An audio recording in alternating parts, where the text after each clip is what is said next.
what it is, what it do, what it be like. Welcome back to What the Hell the TV. Hey, where everything we react to, you gonna be like, what the hell, man? Now today we got a pressure interview with Kevin Gates and Shannon Sharpe, bro. You know it's gonna be a good one, man. And this is a long interview, bro. This thing like 2 hours long. So I'ma just chop it up, video by video. But in this segment, he gonna be asked about his relationship with his mother, and he gonna reveal some things about his father, how he died and what he died of. You feel what I'm saying? So stay tuned to that, man. And hey, y'all know a Kevin Gates interview ain't gonna be an interview if dude don't say, look, I ain't gonna lie, I hate to say this. When he say that, hey, it's gonna be a good one. It's gonna be a wild ride. You know what I'm saying? I'm gonna just say that, but he gonna hit that mud. I don't know. I shouldn't say this. I hate to say this. I hate to say this, big brother. You know what I'm saying? So y'all already know what it is, bro. But look, I ain't gonna talk y'all head off, man. Appreciate y'all for clicking on the video, man. Let's get it.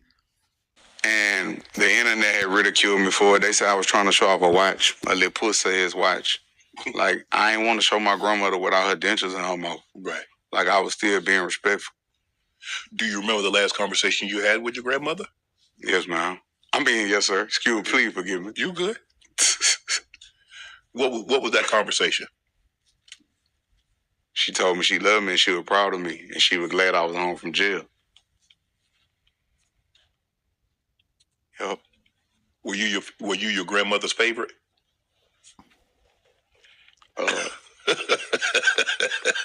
I'm everybody's favorite. Say, I'm everybody's favorite. No, I was her favorite, though. I can tell. You said the very first woman to ever break your heart was your mother.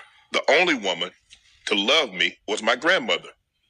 What was the relationship? You mentioned that your mom came out here for the first time last year, that she had been to see you in your new residence here in California.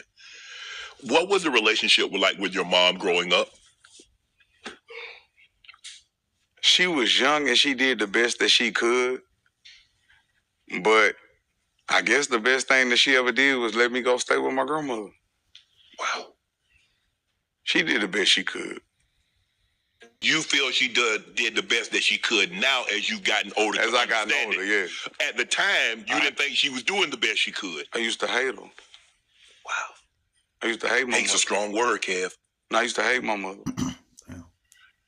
What was it she doing? Or what did you think she could have done better at that time as a child? Obviously now you know more. You're a parent yourself. I think you're a parent yourself, but you know what it entails to be a mother or a father. So what do you think your mother could have done differently, even at the young age? Nothing. There's nothing that she could have did different. And most people that I talk to, they ask me being an overachiever, where it come from. And I just not diagnosed and got to the root of it doing the inner work. It come from my mother, and please, if they watching, don't look at me. Y'all, I love y'all. But the truth of the truth is, I was the black sheep, and the favoritism was shown to her other children. Okay. So, me being an overachiever, I'm going to show you how great I am. I took on, like, the persona of Muhammad Ali. I'm going to show you how great I am. I'm going to show you. I'm going to show you how great I am. And I believe it came from me feeling as if she was showing her other children favoritism because she married their daddy. Mm-hmm. And, I didn't feel like I belonged in that unit. Did you feel because she married their dad and not your father that there was like, well, what was wrong with my dad? Why we couldn't be a family? No, I never felt like that. Okay. I never felt like that. I just felt like I got treated different. Right. Because you weren't the father's biological son. Did she treat you different? Me and him platinum. Wow. Me and him platinum. So what was it about your boy? Hold on. Your mom birthed all of those other kids also, so what was the difference? Looking at it from where I'm at right now, I'll say that we all had different requirements and different needs that needed to be met. Okay. And me being born gifted, I don't think that they was equipped to be able to be there for me the way that I needed them to be there. They did the best they could, though. What type of relationship did your mom have with your father? I really don't know. They was cool, though. Okay. They was cool. Because it's interesting that, but you said, how old were you when you finally brought it upon yourself? So you know what? It's too heavy of a burden to bear. I got to let it go. My mom, as you said, she did the best she could with the knowledge that she had and the resources that she had. I got to let this go because this ain't her weighing on her. This is weighing on me. Nah, it's weighing on her, too. Is it? Yeah, she carry a lot. Still to this day. Have you ever told her that, Mom, I felt that when I was a kid, you treated my brothers and sisters different than you treated me? Yeah, we talked about everything. What did she say? I don't really remember what she said, but this last time she came and got to see her grandkids was like, it was healing for the both of us. I slept in the bed with her and everything. Wow. Like I returned to that toddler and that child. I returned. Yeah, I was healing my inner child, nurturing my inner child, and it was beautiful. I don't know if you saw the last episode. I had Ryan Davis on, and he had a very strained relationship with his mom, and he still does. And he commented that, since that interview that we did, we took that sometime in like late October, early November. But he said he spent Christmas with his mom and his kids. And his mom had his first child. I ain't gonna lie, bro. Like, I know just people I know, like, man, it's strange, bro. Like, people who don't really have or had a good relationship with like their parents or whatever, you know what I'm saying? Like, that do something to them early on, and it be almost like a, like a black cloud, it sticks with them, you feel me? Like it messes them up in the head, and yeah, that's crazy, bro. I can't even imagine, you feel what I'm saying? But that's why you gotta watch how you treat your kids, certain things you say to them, you feel me? Like, you might think, you being hard on them for a reason or whatever, but like, man, kids be, they be kids, you feel what I'm saying? They feelings get hurt, you feel what I'm saying? So sometimes, bro, you got to really talk to your kid, before anything, you feel what I'm saying? That don't mean be all soft with them, but just talk, have a conversation with them, things like that, get inside their minds, you feel what I'm saying? At 13, she had 4 kids by the age of 19. So obviously, you say your mom was very young when she had you. It's similar. And he said, in talking to people, he said sometimes that when you have a child at such a young age, you kind of stop developing. You still a child. Which is not equipped. I raised you. With all due respect. I'm teaching my mother. I've been gifted as a child.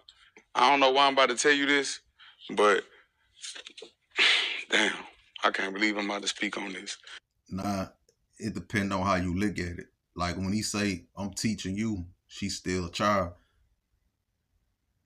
that makes sense, you feel what I'm saying? Not the fact that he actually smarter than her or whatever, but like, she's still young, you feel what I'm saying? So she gonna learn from him, how to be a mother, you feel what I'm saying? What to do, what to not do, things like that, you feel what I'm saying? That's my take on that, you feel me? I got a cousin named Tyreek. I was laying in bed with my mom one night. I say, Mom, what if Tyreek daddy go in the house and kill his mama and shoot Dez and kill himself? She say, why you think that? Why would you say that? And the next day it happened. I don't even know why I'm telling you this. I never spoke on this before. I regret that I spoke on what happened with the car battery. Then everybody came back and apologized. Kevin Gates was telling the truth. But I believe that to tell the truth out of season is worse than telling a lie. I don't even know why I said that. It was just on my spirit to say that. I read your father passed of AIDS. Yeah. Was he gay? Was he an IV drug user? How did you ever find out how he contacted? Needle. Yep. When you did you know at the time that he had died of AIDS, or you found out at a later date and time? He never lied to me about nothing. So he told you. Did you see the effects that the AIDS? I mean, I haven't met anybody that had that virus, but I hear the ravage of the effects. It's an autoimmune deficiency, and those times, that's what made me get into like holistic medicine. Okay. And he was so beautiful. If you could have seen my dad, he was beautiful. But that's crazy you asked me that. Nobody ever asked me this. I was with him. Like for a long time up until he passed. I was with him. He taught me a lot of beautiful lessons.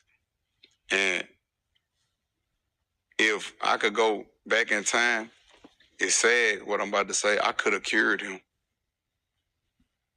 You think so? I know so. But you didn't know what you I ain't Dr. Sebi or no shit like that. I ain't trying to act like that, but I could have cured him. And hey, it might sound weird. Y'all might think dude just talking, but hey, y'all better look up Dr. Yakai, man. I think that's his name, bro. Yaki, yeah. You know. And Dr. Saber, you know what I'm saying? But hey, you can, it's possible, bro. Don't let them people tell y'all, bro, you can't heal your body, bro. Your body heals itself. It's what you put in, what you got to do and sacrifice, you feel what I'm saying? But, you know, I believe him with that, you know, not saying him. I mean, maybe he could have, you feel what I'm saying? Like I say, you got to know the right stuff, you feel what I'm saying? But, yeah, man, you know. Let me take health so serious. Prior to that, you didn't take health seriously. I was a kid. Right. So he was explaining to me about how this go. I watched him die. Well, I done watched a lot of people die, but I watched him die. To see someone go through that, a painful death, and to see it as a child, that's my father. And I know my father's going to die. I know my father's going to leave here. What did that do to you as a child? Maybe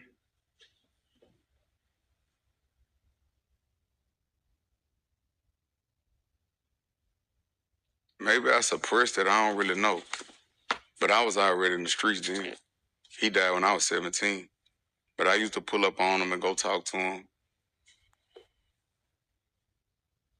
Yep.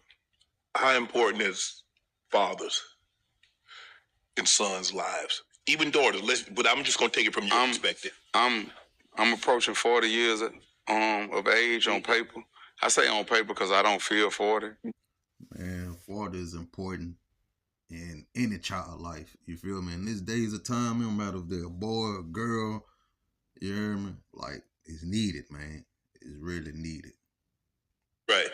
And I do shit that I couldn't do when I was like 16. Right. Like, I still do backflips and all that. Right. 1, 2, 3, hit a back was free. I still do that. I still do yoga, still work out. I still run fast and all that. But I'm approaching close to 40 years of age. Okay. And to this day, the inner child in me, I had to really do the inner work and heal it. I used to get jealous when I see somebody. Man, Gates, I know you ever built a 40, dog. I ain't know, come on, man. 41. Gates gotta be like 41, man. Come on, man. Don't do that, baby. Don't do that, man. You know what I'm saying? Spending time, a real father spending time with his children. And then I got to the point where I saluted now. Like I walk up and shake somebody hand. I was just on Rodeo and dude was like, hey, it's okay if my daughter take a picture, da-da-da-da. I said, this your daughter? I shook his hand. I said, you a good father. You're a good man. He was like, thank you. So shout out to all the good fathers out there. I know y'all might feel like y'all going to appreciate it, but I appreciate y'all. Did you miss that as a child? Yeah. But he was in your life in some capacity, right? Yeah. What made you turn to the life that you turned to if he was in your was he not in your life enough? He was in the streets. Oh, okay. Okay. Yeah, he was in the streets. Well, to be honest, coming from Louisiana, it's very poverty-stricken place, so either it ain't really too much to do there but die or go to jail.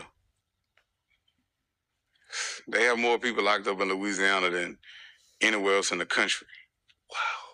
So the big game is almost. Hey, he ain't lying, bro. It's ruthless down here, bro. Real talk, you know. Like, look it up. Look it up, man. You know, we still on the Jim Crow laws when it come to prison and stuff like that, man. Yeah. But, man, I'm going to stop this video right there.